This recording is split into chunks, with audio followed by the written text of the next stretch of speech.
Yo, it's JG the PT, back with another video, so welcome back. If you're new to the channel, you should probably hit the subscribe button, followed by the notification button. If you don't follow me on Instagram, follow me on Instagram, it's JG the PT, and on Snapchat, or hit up the Facebook page at JG the PT.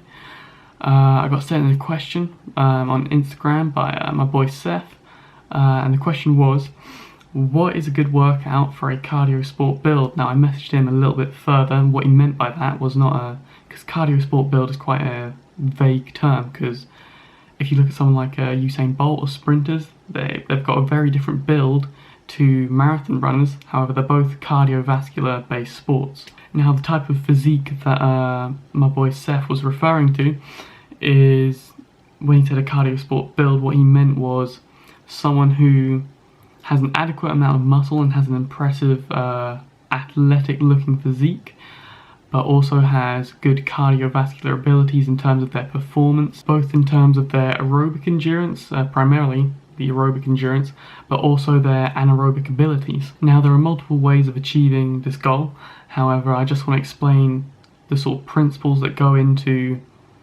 designing a workout in order to answer the question. Now, when he talks about a workout that would be good for a cardio sport build, he wants to improve his cardiovascular abilities, but he also wants to increase his muscle mass. Now, you can do a workout that would, especially as a beginner, allow you to build muscle whilst also improving your cardiovascular abilities. However, essentially you're trying to send two different signals to your body, because whenever you train, you are sending signals to your body to adapt in a certain way. But when you start mixing up the signals you're sending, so when you say to your body, hey, we want to grow some muscle, but we also want to improve our endurance and we also want to develop our cardiovascular abilities, you're sending it all these different signals, and instead of your body growing a lot of muscle or really improving your endurance or really improving your cardiovascular system, it just adapts a little bit to each, because you're sending it all these different signals and your body's like, well, which one do you want?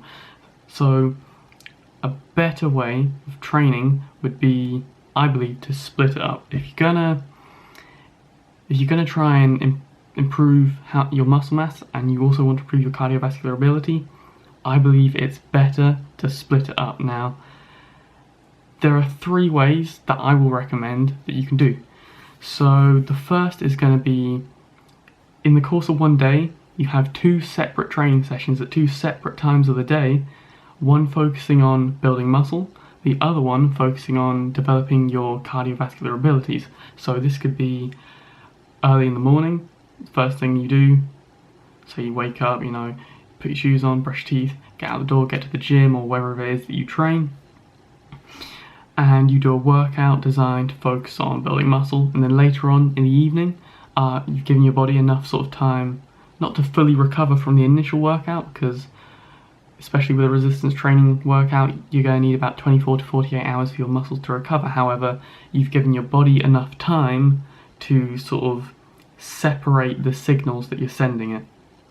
So either in the morning, focus on muscle building, then in the evening of the same day, focus on the cardio, or you can focus on the cardio in the morning, then later on in the evening of the same day, focus on building muscle.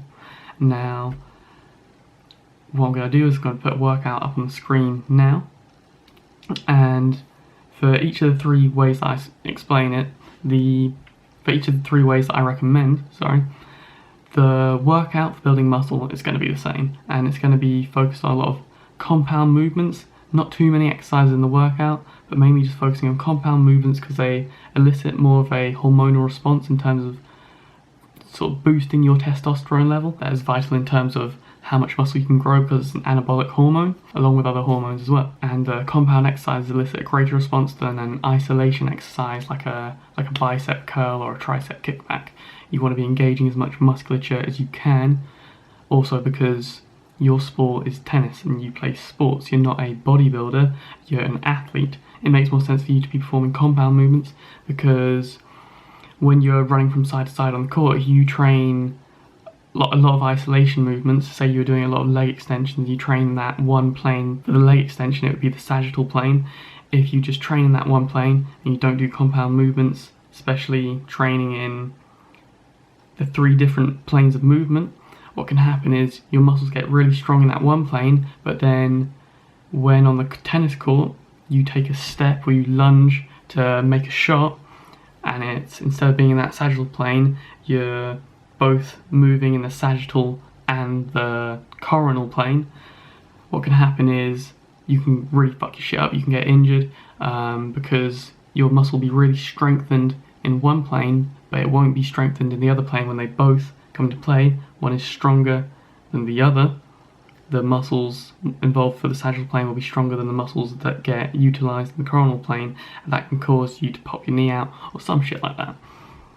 There have been cases of elite level athletes, especially NFL players, who either they or their trainers have made that mistake in their training and it's caused them to get injured. So we're not going to be focusing on isolation movements, we're going to focus on compound movements. It saves you time and it's just better for you as an athlete. The way that I've broken down the workout is you're going to be doing a compound push movement followed by a compound pull movement, and you're also going to be training your legs in the same session, but you're going to be doing some sort of lower body movement, some sort of a lunge, probably most likely, because I haven't written the workouts yet, but I imagine it'll be a lunge that's in the coronal plane as well, just so it gets you training in more than just the sagittal plane. Now the second way of going about it is if you're too busy, because I know you've got your you're doing your A-levels, if you're too busy to have 2 workouts in one day, then what you can do, just for the sake of saving time, I don't think it's optimal, but it's better to do what you can do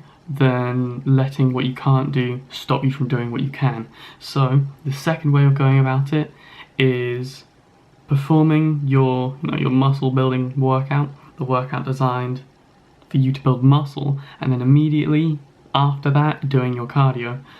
The reason I state it this way is you don't want to do your cardio before you go and do your weights, because the cardio is just going to fatigue you before you do your weights. You need as much energy as you can to really sort of not only to lift as much weight as you can during the movements, not that we're training for strength, we're training for muscle, but to lift sort of the higher end of the range of percentage in terms of load that you're going to be using.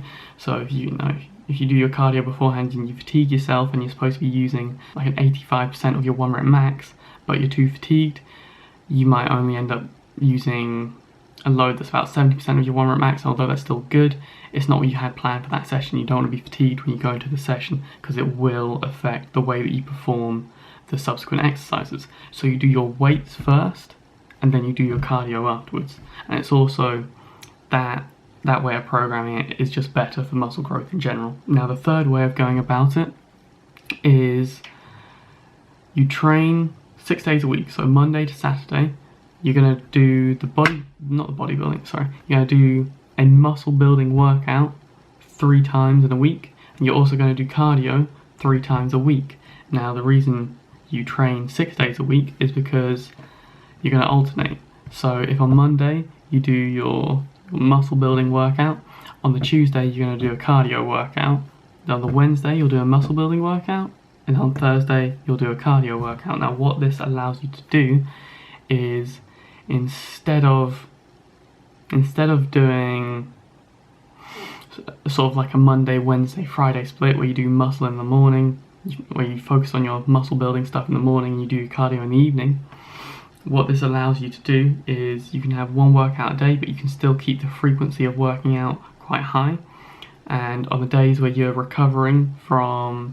you're allowing your muscles to recover from the sort of muscle growth focused workout, you can still train your cardiovascular system. Now, if you are going to do it like this, I would suggest that on the days in between the muscle building workouts, you focus primarily on your aerobic abilities and your aerobic endurance, because to perform an aerobic workout, you perform it at a lower intensity than anaerobic workout. Anaerobic is more like sprints, that sort of thing. High intensity interval training, that's quite anaerobic in its nature, whereas a long distance run, a jog, that's all aerobic. Because it's lower intensity, it's not as impactful on your body, and it won't impede your recovery from the muscle building workouts as much as a high intensity interval training session would. The only disadvantage to this is tennis isn't just an aerobic sport. Yes, they might be quite long matches, however, on the court, you might be sprinting from side to side because you're in quite an intense volley with whoever you're against, your opponent, and you're having to quickly change direction, so the agility comes into it, just to sprint to the other side of the court to do a backhand or to return a shot, and then you've got to sprint back to the centre to get ready for where the next shot's going to come from, and then you've got to sprint again to wherever the next shot is coming from. So because of this, the third way is not really, it's not optimal either in terms of recovery or training all the aspects that you're going to need to train in terms of cardio for your sport, because tennis isn't just an aerobic sport, it's also anaerobic. The one that I recommend the most is the first method, where you do some sort of muscle building workout in the morning, then you do cardio in the evening, or vice versa. However, if you don't have time for that, the second best would be the second method that I explained. Alright, now in terms of designing your cardio workout, because I've written the muscle building workout for you, have your cardio, we could get really in depth on it, but in order to start designing a cardio, a really sort of in-depth, personalised cardiovascular workout that allows us to monitor the progressive overload of it, it's something that you don't really need to focus on for now. That's something we can do once you finish your A-levels, and like you said, you want to focus on the gym a little bit more seriously after you finish your A-levels, and then, you know, you can talk to me and we can do some one-on-one personal training sessions and I can monitor that for you. However, for now, what I want you to do is I want you to focus on, when you do your sessions, decide if you're going to focus on an anaerobic session, so more like the sprints, or whether you're going to have more of an aerobic focus session, so more like going for a run or a jog at sort of a moderate pace. And the way that you're going to do that is, if you're going to decide to focus on your aerobic cardio for one of your cardio workouts, then you want to go for a run or a jog, either on a treadmill or outside, at a moderate pace. You don't want to be going all out, you don't want to be out of breath, at a moderate pace. The sort of pace that you could comfortably hold a conversation whilst doing it. So if you're on the treadmill, I want you to be able to run at a pace where you could still hold a conversation with someone. And you're going to do that for anywhere between 30 to 60 minutes. Whatever you pick, keep it consistent. If on a Monday and on a Friday you do an aerobic cardio workout and you jog for 30 minutes, keep it like that. Once 30 minutes gets easy, then go to 40. Once 40 minutes gets easy, then go to 50. Once 50 gets easy, go to 60. But don't do a 30-minute jog on a Monday, and then on Wednesday do a 60-minute jog, and then on Friday do some sprints, and then next Monday not stick to what you just did. And then on the next Monday you do a 60-minute jog, and then on the Wednesday you do a 20-minute jog, because there's no real progressive overload taking place there. What you want to do is you want to stay jogging for 30 minutes, and then once that gets a bit too easy, then you move up to 40 minutes. And then you move up to 50 minutes once 40 minutes gets too easy, because once it's gotten too easy, your body has adapted, and that's when you need to challenge it with some more stimulus. Now, when you do your anaerobic workouts, when you decide to do that, because that's up to you, do sprints. That's what I recommend, do sprints. Not only is it relevant to your sport, but it's also the easiest way of getting in an anaerobic workout. Now, what I want you to do is, once you've warmed up, so you could spend 5 to 10 minutes going from a walking pace to a slight jog to a jog to a run, and you're going to build yourself up that over the course of 5 to 10 minutes. So once you've done that for your warm up, then you're going to do sprints, and you could do anywhere between sort of 3 to 5 sets of, say, 100-meter sprints, and in between each sprint you're going to give yourself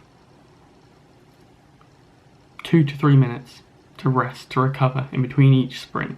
That will give your central nervous system enough time to recover in between each sprint, because sprinting isn't, yes, it's a very muscular movement in terms of explosive power and activating those type 2 fast twitch muscle fibers, but a lot of that is neural. It comes from your central nervous system, because it's the central nervous system that's sending the signals to the motor neurons to communicate with the muscle fibers and get them to contract. So a lot of that is neural, which is why you want to allow your central nervous system enough time to recover in between each sprint. Just like with the aerobic cardio, I want you to pick something and keep it consistent. In terms of the anaerobic workouts, I want you to pick a number of sets, pick a distance, and keep it consistent. So if you decide to do 100-meter sprints, keep it to 100 meters. Once 3 sets of 100-meter sprints gets too easy, then do 4 sets of 100-meter sprints. Then once 4 sets gets too easy, then do 5 sets. Don't just guess with the distance. Don't just say, I'm going to go from this lamppost to that lamppost, and then on a Friday when you do your other anaerobic workout, or whatever days you decide to do it on, don't then go to another place because it's got nicer scenery and then say from this tree to that tree I'm going to do a sprint. Keep it consistent, because that's what's going to get you progress. Alright man, I hope this answered your question, and I hope this helped anyone who's watching this video. If you like the video, like the video. If you've got anything to say about it, if you've got any more questions, or just anything to say at all, put a comment down below. Hit the subscribe button if you haven't already. Check me out on Instagram, Snapchat, it's JG_the PT, or Facebook at JG the PT. Peace!